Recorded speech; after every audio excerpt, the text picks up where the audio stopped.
की जरूरत है। एक, अगर दिमाग से पागल आप नहीं हैं तो कोई ऐसा प्रयास कभी करेगा नहीं। आत्मचिंतन करने की जरूरत तो जरूर है। दूसरी बात, बिल्कुल मैं उसको पॉजिटिवली ले रहा हूं, आप ये ना समझें कि हमें बात बुरी लगी। आत्मचिंतन, मेरी पत्नी भी रोज यही कहती है कि आत्मचिंतन करने की जरूरत है, पागल हो गए हो। मेरे भाई बंधु भी यही बता रहे हैं कि पागल हो गए हो, अपना अच्छा खासा जिंदगी छोड़ के दीवार पर सर मारने जैसा काम शुरू कर दिया है। आत्मचिंतन की जरूरत तो है। आपका सुना, अभी भाई साहब ने कहा कि जिन लोगों के पास मोबाइल है उनको तो पूरी समझ है, वो ज्यादातर लोग आपको पसंद करते हैं। ये बताइए कि जो अंतिम पीढ़ी पर, अंतिम सीढ़ी पर लोग हैं जिनके पास मोबाइल नहीं है, खेत में काम कर रहा है, उसको कैसे सुधारें, उसको कैसे बताएं? क्योंकि जब तक वो नहीं सुने समझेगा तब तक आप जीत नहीं सकते। ऐसी इनकी पीड़ा है या चिंता है। मेरे भाई 5 करोड़ लोग बिहार में इंटरनेट पर उपलब्ध हैं। आप अंतिम की चिंता छोड़ दीजिए। 5 करोड़ लोग हर महीने YouTube और Facebook के जरिए कुछ न कुछ समय अपना उस पर बिताते हैं। बिहार को जीतने के लिए 2.5 करोड़ वोट ही चाहिए। और यहाँ लेकिन दुख की बात देखिए, या चैलेंज कर लीजिए, दुख तो क्या ही होगा, यहाँ पर बैठा हुआ तो हर आदमी मोबाइल से जुड़ा हुआ है। आप लोग तो प्रबुद्ध भी हैं, सुनते भी हैं, पढ़ते भी हैं, चिंतन भी करते हैं, और आपने अभी कोई एक भी सवाल ऐसा नहीं पूछा है जिसको मैंने इंटरनेट पर 1 बार नहीं, 2 बार नहीं, दसियों बार जिसका जवाब न दिया। तो चिंता का कारण ये नहीं है कि खेत में काम करने वाली महिला को पता नहीं है कि धनसुराज क्या है। चिंता का कारण ये है कि जो मुजफ्फरपुर में पढ़ा लिखा व्यक्ति है, दिन में 4 घंटा इंटरनेट देख रहा है, धनसुराज के बारे में जान रहा है, उसको भी वही सवाल पूछना है जो आज से 2 साल पहले उस किसी व्यक्ति ने पूछा होगा जिसको धनसुराज के बारे में पता नहीं है। कुछ लोग ऐसे बता रहे हैं, आप पर भरोसा क्यों करें, कैसे आप सुधारिएगा? मेरे भाई, आप तो ऐसे बात कर रहे हैं जैसे आपके पास कितना विकल्प है। विकल्प न होने का रोना रोने वाला समाज खड़ा होकर कह रहा कि ये नए विकल्प पर हम भरोसा क्यों करें? भाई मत करो, बिल्कुल मत करो। आप तो बढ़िया आपका जिंदगी चल रहा है, आप काहे किसी नए विकल्प की तलाश में? आप एक्सपायरी दवा खाकर खुश हैं, तो नया दवा का ट्राई करने का क्या जरूरत है? प्रोफेसर साहब खड़े हुए, अच्छी बात इन्होंने कही, हम अपना गुलामी क्यों दे दें आपको? हम अपना वोट देकर व्यवस्था क्यों बदलने हम तो आए हैं, हम आपको देने क्यों आए? ठीक बात है भाई। अभी तक जिसको वोट दिए हैं उसमें आपका कितना अधिकार है वो बता देना भाई, हम उसको समझ लेंगे। यहाँ पर बैठे हुए जितने लोग हैं, 2/3 से ज्यादा लोग बिना व्यक्तिगत राय पूछे हुए हम कह सकते हैं कि आपने एनडीए को, भाजपा को वोट दिया होगा।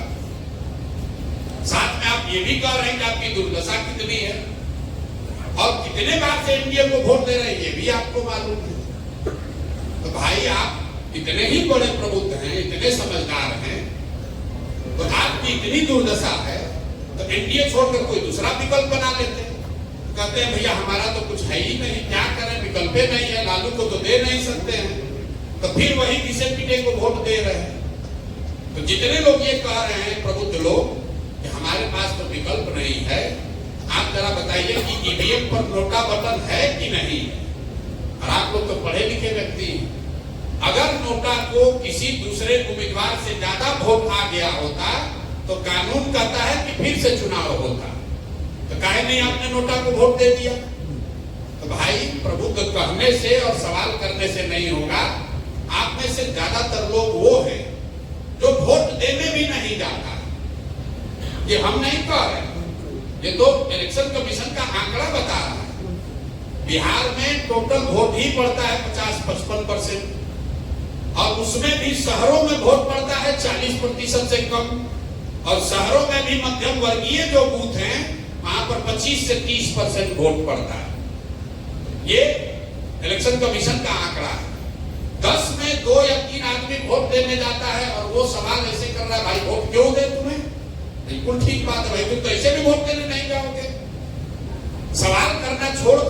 ने इसके अलावा कुछ किया क्या है? अभी बिहार के जो बुद्धिजीवी लोग हैं, आप ही लोग के लिए प्लेटो ने कहा है, हम भी बुद्धिजीवी अपने आप, हमको भी किसी ने विद्वान कहा, हम IITian नहीं है, हम IITian सर नहीं है, IIT जाने की हमारी औकात नहीं थी स्टूडेंट के तौर पर, लेकिन पढ़े लिखे आदमी है तो बुद्धिजीवी कह सकते हैं।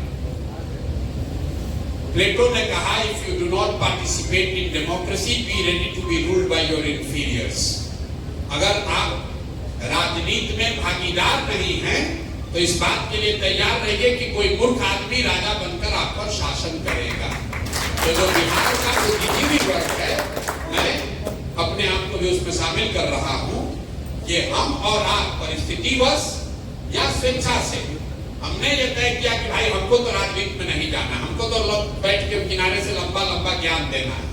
तो जब हम आप राजनीति में आएंगे ही नहीं, तो स्वाभाविक है जो बालू माफिया है, शराब माफिया है, लंपट है, बदमाश है, वही राजा है। अब फिर आप कह रहे हैं कि भ्रष्टाचार नहीं खत्म हो रहा है। बालू माफिया सर अगर जीत कर आपका सांसद बनेगा तो चोरी नहीं करेगा, तो आपके बच्चों की पढ़ाई की चिंता करेगा। जैसा बोइएगा वो काटिएगा, जैसा बोइएगा वही ना काटिएगा। भाई आप कह रहे हैं कि आपकी क्यों जनसुराज पर भरोसा करें? भरोसा जनसुराज पर बिल्कुल मत कीजिए। आपने कहा व्यवस्था कैसे सुधरेगी? व्यवस्था सुधारने का सीधा तरीका यह है कि जिसको भी चुनिए, जिस किसी को भी चुनिए, उसको अकाउंटेबल बनाइए। अकाउंटेबल कैसे बनेगा? 5 वर्ष आपका वोट व्यवस्था ने बनाया है 5 वर्ष के लिए।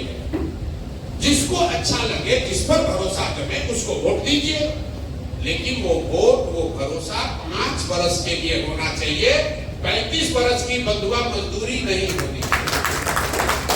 पूरे देश में 5 राज्य, तमिलनाडु, केरल, आंध्र प्रदेश, तेलंगाना और कर्नाटक, 5 राज्य मिलकर 1/3 GDP इन्हीं 5 राज्यों में है।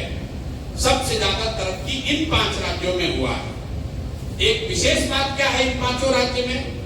कोई व्यक्ति 78 साल में आज तक वहां 10 वर्ष से ज्यादा मुख्यमंत्री नहीं बना है।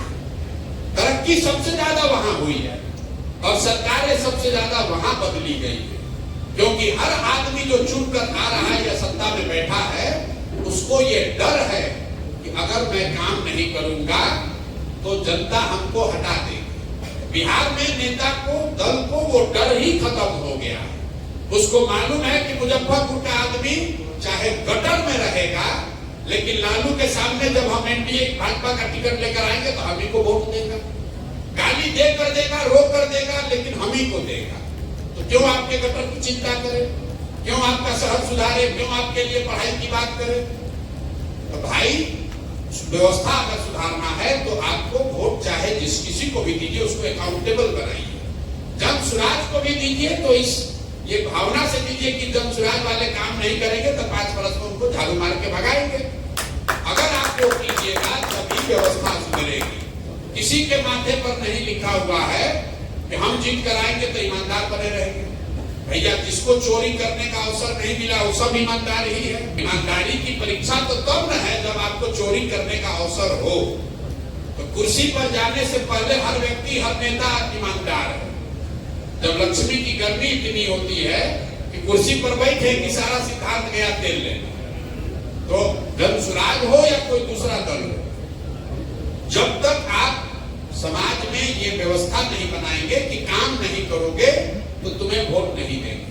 अभी आप प्रबुद्ध कर रहे, काम नहीं किया, कल वोट होगा तो आपको लगेगा हमारा जाते का है, भूमिहार है, कुशवाहा है, पंडित है, भोटवा तो इसी को देंगे।